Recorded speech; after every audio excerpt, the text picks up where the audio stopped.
Danny Acosta with Fight Magazine here with Josh Barnett, former UFC heavyweight champion.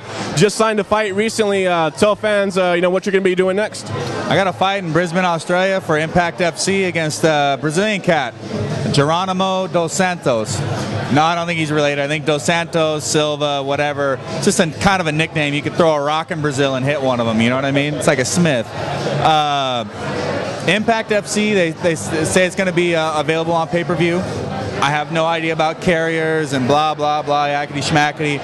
All I care about is there's a dude from Brazil that's going to make this big, long flight to Australia, and then he's going to need help getting back on the plane. And so it's been a while since we've seen you. You had the big fallout with Affliction. That's still an ongoing process. Is there anything you could say about that? Not really. And so are you excited to get back in the ring and put all that behind you? Well, I fought Dream 13 against Mighty Mo over in Japan. That was all right. I didn't like kicking anybody in the balls and allowing somebody to kick me in the balls. I just felt it was fair play. I was hoping to fight Dream 14 at the end of the month, but they couldn't find anybody to fight me, I guess, or something. I don't know. But either way, I'm not going over. So I did some pro wrestling for IGF just recently, and also in February as well, so going pretty steady there. And just looking forward to this next deal down in Australia. You also had some success in grappling recently. You picked up a world championship, so that's got to feel good. And you also have something coming up in Lemoore in another grappling tournament. So fill us in on your extracurriculars. Well, I was hoping to do the Lemoore one, but it falls on the same date as my fight. Pain in the butt.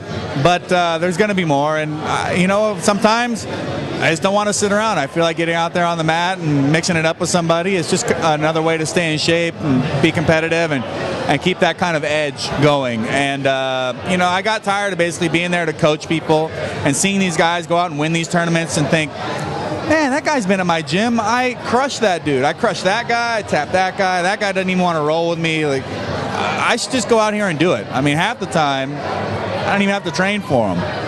You're chased by the UFC demon a lot. Everyone's always asking why isn't Josh Barnett in the UFC, et cetera, et cetera. So is that a plus that you get to do these kind of, you get to stick with your pro wrestling, you get to stick with your grappling in the off time? Oh, I love to be able to do what I want, how I want, when I want. I mean, the UFC incarnation as it sits doesn't have as long a career in MMA as I do. I mean, really, if you look at it that way. So they should be washing my laundry and feeding me breakfast in bed just like a good young boy should.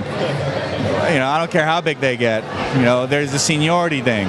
But at the same time, I wouldn't mind fighting for UFC. I don't mind fighting anywhere. Opportunities are abound. And, if it's not here, then it's there, then it's someplace else. Always somebody needing to get their ass kicked. Not to look past your opponent, but, what's coming up for Josh Barnett in the rest of 2010? I'm not sure yet. We're piecing things together as we go. Megumi Fuji, one of my star pupils, she's going to be fighting in Bellator here coming up June 10th. Shayna Baszler is going to fight in the finals of a 135-pound female tournament in Oklahoma for freestyle cage fighting. I expect, gold around her waist by the end of that. And Shayna Baszler is also going to compete at the UFC Fan Expo for Grappler's Quest in a super match against Penny Thomas. And so I'm going to put you on the spot here. The most underrated professional wrestler of all time, in your opinion? The most underrated professional wrestler of all time.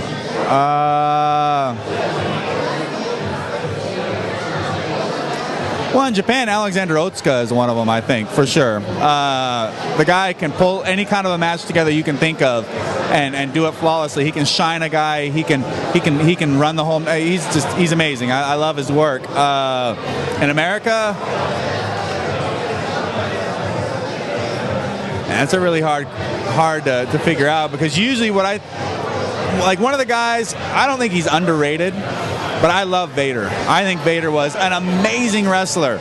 He could do a lot of really great things. And when I bring big guys into the business, I tell them, hey, watch this guy. This is where you should be pulling a lot of your inspiration from. And I think the one thing to tell fans would be in 2010 they could expect a lot more pro wrestling promos from Josh Barnett, right?